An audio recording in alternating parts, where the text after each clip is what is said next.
साथियों नमस्कार। सोचिए एक लोकतांत्रिक देश के राष्ट्रपति को, चुने हुए राष्ट्रपति को अबडक्ट कर लिया जाए, किडनैप कर लिया जाए और एक दूसरे देश में ले जाकर जबरन उसके ऊपर केस चलाया जाए नारकोटिक्स का, यानी इलीगल ड्रग्स के धंधे का और आतंकवाद का। और यह सब कर रहा हो वो देश जो कि खुद को देश और दुनिया का सबसे बड़ा लोकतंत्र बताता है, और यह कर रहा हो वो देश जो कि दुनिया भर में लोकतंत्र का मसीहा बना फिरता है।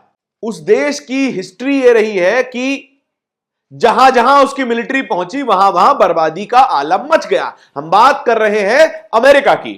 अमेरिका के इतिहास में जहां जहां उसकी मिलिट्री पहुंची है वहां वहां पर लोकतंत्र खत्म हुआ है, वहां वहां पर उस देश का विकास ठप हो गया और देश का ढप्पा बैठ चुका है। साथियों नमस्कार, आप देख रहे हैं नेशनल दस्तक और मेरा नाम धारण है। आज हम बात कर रहे हैं वेनेजुएला पे अटैक की, जो कि अमेरिका की मिलिट्री द्वारा किया गया और अमेरिका के राष्ट्रपति डोनाल्ड ट्रंप के इशारों पर किया गया। डोनाल्ड ट्रंप ने लगातार वेनेजुएला को धमकियां दी, कहा कि आपके देश में इलीगल ड्रग्स का धंधा चल रहा है जिसकी वजह से अमेरिका पर फर्क पड़ रहा है, और वहां के राष्ट्रपति निकोलस मादुरो पर इल्जाम लगाया कि उसने अपने जेल खाली कर दिए और जबरन वहां से लोगों को अमेरिका भेज रहा है, इलीगल ड्रग्स का धंधा करवा रहा है और पूरा कार्टेल चला रहा है, पूरा नेटवर्क चला रहा है जिससे ड्रग्स का बिजनेस अमेरिका तक पहुंच रहा है। ड्रग्स अमेरिका में दाखिल हो रहे हैं और वो वेनेजुएला के जरिए हो रहे हैं। यह डोनाल्ड ट्रंप का इल्जाम था, लेकिन सबूत क्या था? एक भी सबूत डोनाल्ड ट्रंप इस बारे में नहीं दे पाए। क्यों?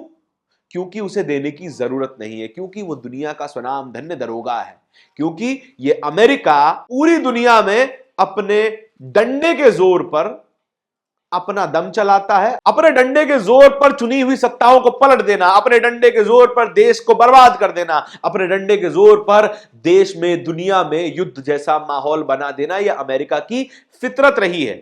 कुछ देश हैं, उसके बारे में भी आपको बता देते हैं। ईरान, सीरिया, युगोस्लाविया और लीबिया, ये तमाम एग्जाम्पल हैं जहां पर अमेरिका दाखिल होता है और वहां की सत्ता को पलट देता है और वहां के विकास को ठप कर देता है, पूरे देश की व्यवस्था को बर्बाद करके छोड़ देता है। इन चारों ही देशों की गलती क्या थी? गलती थी कि इन चारों ही देशों ने अमेरिका और अमेरिकी डॉलर के दबाव में आने से इनकार कर दिया। इन चारों ही देशों के पास तेल था। इन चारों ही देशों ने अपने दम पर अपने तेल को बेचने की शर्तें रखी।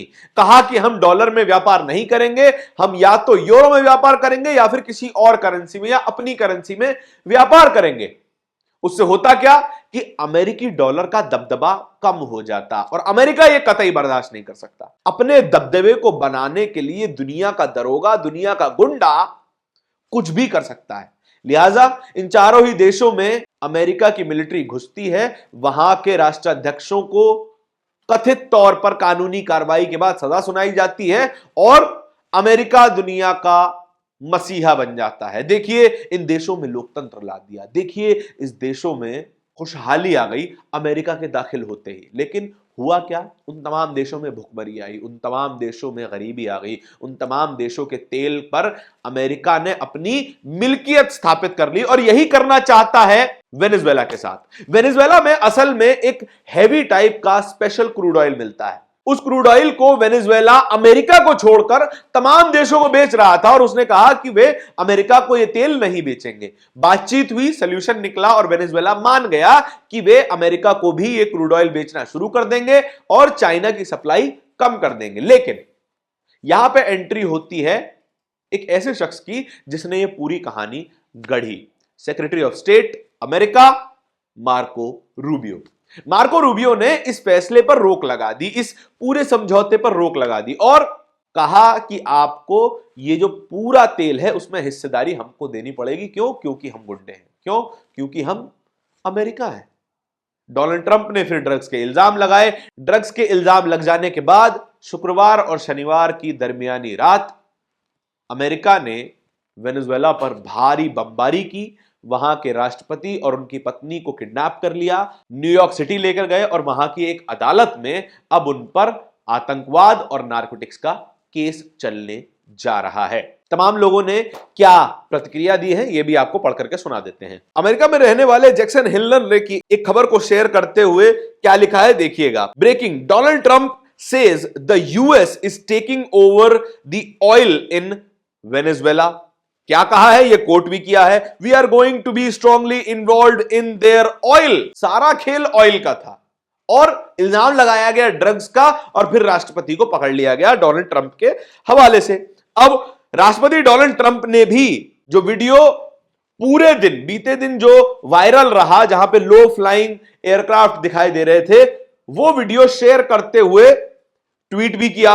और आदित्य राज कौल पत्रकार हैं, उन्होंने क्या लिखा है ये देखिएगा। Breaking, US president Donald Trump shared video of US strikes in Venezuela the moment US Delta Force helicopter rushed to extract and capture Venezuela's president Maduro। साफ कर दिया गया है कि अमेरिका की फोर्सेस के द्वारा ही वहां के राष्ट्रपति को अबडक्ट किया गया है, वहां के राष्ट्रपति को किडनैप किया गया है और अब तो तस्वीरें भी आनी शुरू हो चुकी हैं। उमाशंकर सिंह इस पूरी घटना पर रूस के राष्ट्रपति का बयान पोस्ट करते हुए क्या लिखते हैं, वहां पे उन्होंने हिंदी तर्जुमा भी लिखा है। रूस के राष्ट्रपति व्लादिमीर पुतिन ने क्या कहा ये सुनिए। उन्होंने किस बहाने से यूगोस्लोवाकिया, ईरान, सीरिया, लीबिया पर बमबारी की? क्या सिक्योरिटी काउंसिल ने कोई बैन लगाया? यहां पर राष्ट्रपति Vladimir Putin UN security council की बात कर रहे हैं कि यूएन सिक्योरिटी काउंसिल हर उस देश पे बैन लगा देता है जो कि इल्लीगल बमबारी करते हैं, लेकिन अमेरिका की इल्लीगल बमबारी पे आज तक यूएन सिक्योरिटी काउंसिल ने कुछ नहीं किया। वे कहते हैं नहीं, उन्होंने बस ऐसा करने का फैसला लिया और किया। अमेरिका ने केवल एक फैसला लिया अपनी तरफ से कि हम किसी भी देश में जाएंगे, बमबारी करेंगे और वहां से लौट आएंगे, और वो ऐसा करते भी रहते हैं। इंटरनेशनल लॉ में बस वही है जो वो चाहते हैं करना। इंटरनेशनल लॉ अमेरिका के लिए केवल एक कागज का पोथा नजर आता है। वे जहां चाहें जब चाहें सरकारों में घुसते हैं, सेंध लगाते हैं और वहां की सरकारों का तख्ता पलट करते रहते हैं। ये तमाम उन जगहों की तस्वीर है जहां पर अमेरिका घुसता है और वहां पे सत्ताओं को पलट देता है, वहां पे सत्ताओं को बदल देता है, राष्ट्राध्यक्षों को किडनैप कर लेता है। अब एक फेक वीडियो भी चलाया जा रहा है, कहा जा रहा है कि जितने भी लोग वेनेजुएला के हैं वो सड़कों पे आके खुशी मना रहे हैं कि देखिए हमारी सत्ता पलट गई है, देखिए हमारा सत्ता का तख्ता पलट हो गया, लेकिन वो वीडियो भी फेक बताया जा रहा है। आप साफ तौर पे इन दो ट्वीट्स का कंपैरिजन में देख सकते हैं। उमाशंकर सिंह ने आज सुबह एक पोस्ट किया है जिसमें वेनेजुएला के राष्ट्रपति को, निकोलस मादुरो को अमेरिका लाया गया है और किस तरीके से उनके हाथ में हथकड़ी लगी हुई है और यूएन सिक्योरिटी फोर्सेस उन्हें लगभग घसीटते हुए अंदाज में अमेरिका लेकर जा रहे हैं। जल्दी ही उन पर केस चलने वाला है और यह सब होते हुए दुनिया देख रही है, कोई रिएक्शन नहीं है, किसी ने इसका विरोध नहीं किया है। जितने भी केवल वेनेजुएला के समर्थक देश हैं उन्होंने ही आवाज उठाई है। उसमें से रशिया एक है, उसमें से चाइना एक है, उसमें से ईरान है। ये तमाम लोग वेनेजुएला का समर्थन करते हैं, लेकिन पूरी दुनिया के जितने भी लोकतांत्रिक देश हैं उसमें से किसी ने भी वेनेजुएला का समर्थन इस मामले में नहीं किया, क्योंकि सामने अमेरिका खड़ा है, सामने एक ऐसा देश खड़ा है जिसके सामने सब पैच, जिसके हाथ में सबसे बड़ी बंदूक है, वो चाहे तो किसी पर भी चला सकता है। आपके इस खबर के बारे में क्या विचार है कमेंट सेक्शन में बताइएगा जरूर। इस तरह की खबरों को और भी देखते रहने के लिए नेशनल दस्तक को सब्सक्राइब जरूर कीजिएगा। बहुत बहुत धन्यवाद। नेशनल दस्तक की आपसे गुजारिश है कि अगर इसको बचाना चाहते हैं तो नेशनल दस्तक को सब्सक्राइब करने के लिए रेड कलर के सब्सक्राइब बटन को दबाएं, फिर बेल आइकन की घंटी दबाएं। नेशनल दस्तक को बचाने के लिए बहुत जरूरी है कि हर खबर को शेयर करें, लाइक करें, कमेंट जरूर करें।